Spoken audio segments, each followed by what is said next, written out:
तो आज हम एक ऐसे मुलजिम के बारे में बात करने जा रहे हैं जिसने 3 खून किए फिर भी वो आज खुलेआम घूम रहा है।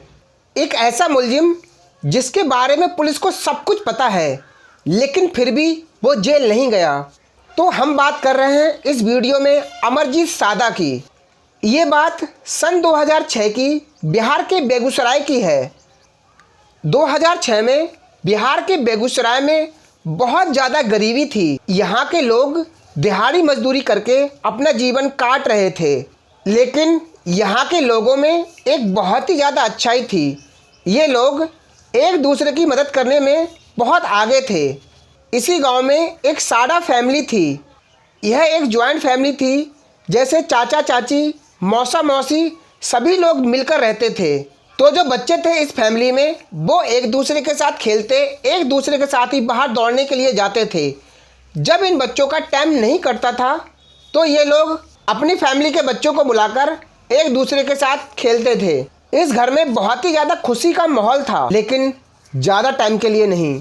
एक दिन अचानक सादा फैमिली से एक 6 साल की बच्ची गायब हो जाती है। सादा फैमिली से जब ये बच्ची गायब हुई तो उन लोगों ने अपने आसपास के घरों में जाकर पूछा कि क्या हमारी बच्ची यहाँ पर खेलने के लिए तो नहीं आई है, लेकिन पास के लोगों को उस बच्ची के बारे में कुछ भी नहीं पता था। सादा फैमिली बच्ची के गायब होने पर बहुत ही ज़्यादा परेशान हो जाती है और उनके गांव के भी लोग उनकी मदद करने के लिए आगे आते हैं, लेकिन उस बच्ची का कुछ भी पता नहीं चलता है। फिर गांव के सभी लोग और सादा परिवार अलग अलग ग्रुप बनाकर उस बच्ची को ढूंढते हैं। फिर सादा परिवार हार कर बच्ची को ढूंढना ही बंद कर देते हैं और वो लोग गांव वालों से कहते हैं कि अब आप लोग रहने दो, हम खुद ही अपनी बच्ची को ढूंढ लेंगे। यहाँ पर एक बात सोचने वाली थी कि उस बच्ची के गायब होने पर सादा परिवार ने ना तो पुलिस को बताया और ना ही कोई कार्रवाई की। और अब जो गांव वाले उस बच्ची को ढूंढने के लिए सादा फैमिली की मदद कर रहे थे, लेकिन फिर भी इस बात को लेकर उनके गांव वालों ने उनसे कुछ भी नहीं कहा। 3-4 महीने बीतने के बाद सादा परिवार में एक खुशखबरी आई। उनके घर में एक बेटी ने फिर से जन्म लिया। उन्होंने सोचा कि चलो एक बेटी गई तो एक बेटी आ गई, लेकिन जैसे ही वो बच्ची 3 महीने की होती है और उस परिवार से वो भी बच्ची गायब हो जाती है। घर वालों को कुछ भी समझ नहीं आ रहा था कि आखिर इस घर में ये चल क्या रहा है। हमारी फैमिली से आखिर बच्चे गायब हो रहे हैं तो हो क्यों रहे हैं।